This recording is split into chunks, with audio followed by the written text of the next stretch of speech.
Hello students, let's see this question. The question has one assertion and one reason. आपको correct option choose करना है जो conventional options होते हैं assertion reason के. Assertion कहता है in Dumas method for the estimation of nitrogen, free nitrogen gases obtained and reason कहता है Zeldal's method is not suitable for nitro compounds. So एक एक करके देख लेते हैं. ये दो methods लिखे हुए हैं. एक तो Dumas method for the estimation of nitrogen and एक Zeldal's मेथड. सबसे पहले ड्यूमास मेथड देखते हैं. ड्यूमास मेथड क्या है? एक क्वांटिटेटिव मेथड है, क्वांटिटेटिव एनालिसिस मेथड है for the estimation of nitrogen. मतलब आप अमाउंट फाइंड आउट करोगे कि किसी ऑर्गेनिक कंपाउंड के अंदर कितना नाइट्रोजन प्रेजेंट है. ठीक है, तो इसमें क्या करते हैं ड्यूमास मेथड के अंदर नाइट्रोजन कंटेनिंग ऑर्गेनिक कंपाउंड को कॉपर क्यूप्रिक ऑक्साइड के प्रेजेंस में हीट करते हैं और in the atmosphere of carbon dioxide. मतलब organic compound containing nitrogen would be heated along with copper cupric oxide in an atmosphere of carbon dioxide. ठीक है, जिसकी वजह से आपको फ्री नाइट्रोजन मिल जाती है in addition to carbon dioxide and water. ठीक है, तो ये रिएक्शन कुछ ऐसे समझ लीजिए कि ड्यूमास में कैसे होगी CXHYNZ. इसको हीट करेंगे CuO में, क्यूप्रिक ऑक्साइड के साथ हीट करेंगे तो आपको मिलेगा कार्बन डाइऑक्साइड. कार्बन ऑक्सीडाइज होगा कार्बन डाइऑक्साइड में, हाइड्रोजन ऑक्सीडाइज होगा वाटर में एंड नाइट्रोजन होगी N2 के फॉर्म में रिलीज हो जाएगी. ठीक है, और कॉपर जो होगा वो रिड्यूस हो जाएगा एलिमेंटल फॉर्म में. ठीक है, सो जो ट्रेसेस ऑफ नाइट्रोजन ऑक्साइड्स भी बनते हैं बट वो रिड्यूस हो जाते हैं नाइट्रोजन में by passing gaseous mixture over the heated copper Gauss. अब ये जो mixture of gases so formed is collected over N aqua solution of potassium hydroxide. अभी जो मिक्सचर ऑफ गैसेस है इसमें आपका क्या है? कार्बन डाइऑक्साइड है, नाइट्रोजन गैस है, वाटर है.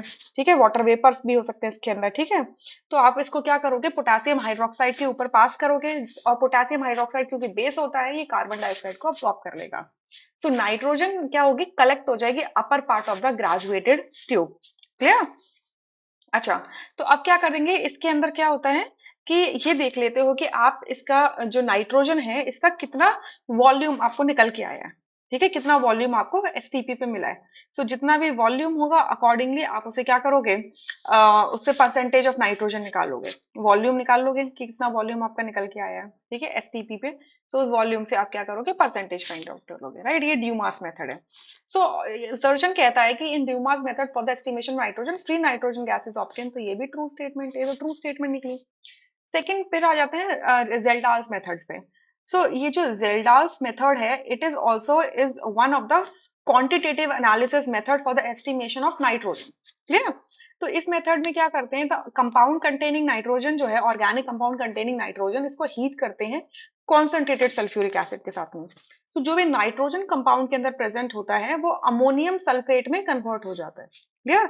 Nitrogen in the compound gets converted into ammonium sulphate. Clear?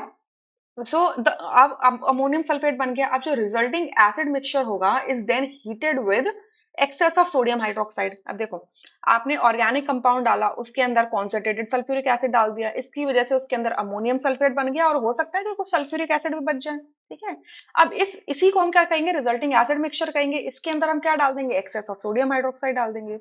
अब क्या होगा कि आपका रिएक्शन होगा, इसमें रिएक्शन होगा. सो रिएक्शन से जो आपकी अमोनिया गैस लिबरेट होगी वो क्या होगी? आप उसको टाइट्रेट करोगे standard solution of sulphuric acid से.